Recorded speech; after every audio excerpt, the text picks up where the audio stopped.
It's land meant to stop development near Oceana. So why is the city of Virginia Beach putting up the for sale sign?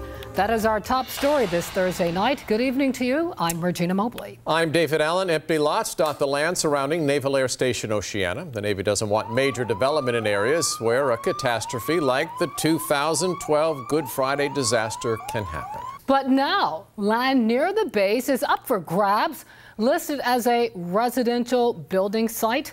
13 News Now reporter Stephen Graves takes concerns over a recent audit straight to City Hall. Jet noise, a potential accident zone, and vacant lots. That's life near Naval Air Station Oceana. But there's at least one aspect that city leaders are trying to change. It is in fact open to everyone. That's a message City Auditor Lyndon Ramirez is looking to get out there, as there are 4 new bids to fill lots near North Oceana Boulevard. This after a recent audit looked at past bidding practices, finding in the past, really, only 5 developers won. The city may have inadvertently excluded individuals. The audit looked at the last 10 years of the Base Realignment and Closure, or BRAC, program for residential spaces. BRAC's goal is to build up a nice neighborhood of single-family homes while keeping the population down, after the base faced closure over expanding development in 2005. It's a competitive bid process. Assistant City Attorney Elizabeth Chupik says she wasn't surprised the audit pinpointed 5 specific builders. There's only certain builders who are familiar with some of the requirements for the city in this area. But now there's more of an effort to put that information out to the public. It is open if somebody's willing to purchase and then in turn work with the contractor. There are also changes to how bids are received after some were mixed in with other items being opened before the actual deadline. Anyone who is interested in one of these properties, it's as easy as coming to the for sale sign at the lot. Just open up a tube, pull out a brochure, and it should have all the information that you need. Reporting in Virginia Beach, Stephen Graves, 13 News Now. Again, this all stems from Oceana's brush with BRAC. Again, that stands for Base Realignment and Closure. In 2005, Oceana was added to a list of base closures citing growing encroachment. The Navy agreed to keep the jets at Oceana flying as long as Virginia Beach played by a new set of rules. Through that, the city agreed to curb development around the base. Millions of dollars spent to buy back land in accident potential zones. Developing in Norfolk, a man is accused of beating a woman to death. Now Robert Colon faces murder charges. Police were alerted to an assault on Cape Henry Avenue early yesterday morning. When officers arrived, they found Melissa Uhas unresponsive. Medics rushed her to the hospital where she later died. Colon faces second-degree murder charges. He is behind bars tonight.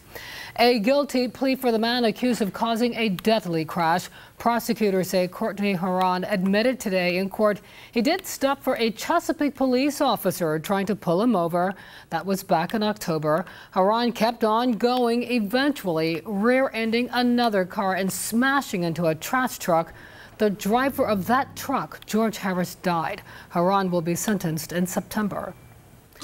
Now, new at 6, Virginia Beach firefighters battle flames and the elements. They tweeted out these pictures from Crabbers Cove. That's off Little Neck Road. Crews were up against the fire and the mercury today. Keep in mind, they're fighting a fire in full gear in 85-degree weather. No one was home at the time. Investigators are still trying to figure out what started this fire. The Western Freeway is moving again after a boat fell off a trailer. It happened around 2 o'clock this afternoon near the Virginia International Gateway. Traffic was stopped while an oversized wrecker was brought in to haul that boat away. The good news here is that nobody was hurt. Also new at 6, Harris Teeter will start accepting WIC benefits. That's according to our partners at the Virginian Pilot. WIC stands for Women, Infants, and Children. The federal program helps low-income, pregnant, or new moms.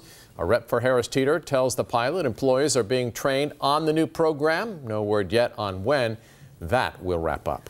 Right now, HRT workers say they need a contract, and they need one now. Now! What do we want? Contract! When do we need it? Now! 13 News Now at the Downtown Transit Center in Norfolk. Dozens of workers picketed, demanding more money and benefits. More than 600 HRT workers have been on the job without a contract for nearly a year. HRT says they're negotiating a collective bargaining agreement with the union. No more toxic chemicals. That is the message from activists to Dollar Tree. They demonstrated outside their Chesapeake headquarters today. Campaign for Healthier Solutions say they're concerned over chemicals in the store's products. The group says they had Dollar Tree's products independently tested and brought their concerns to corporate leaders last year. Dollar Tree has a list of 17 chemicals they want out of stores by 2020, but the group isn't sure if suppliers are following through. Is it doable? You set a time frame of 2020. The time is ticking. 13 News Now reached out to Dollar Tree. The company tells us they are committed to product safety and test products from their suppliers.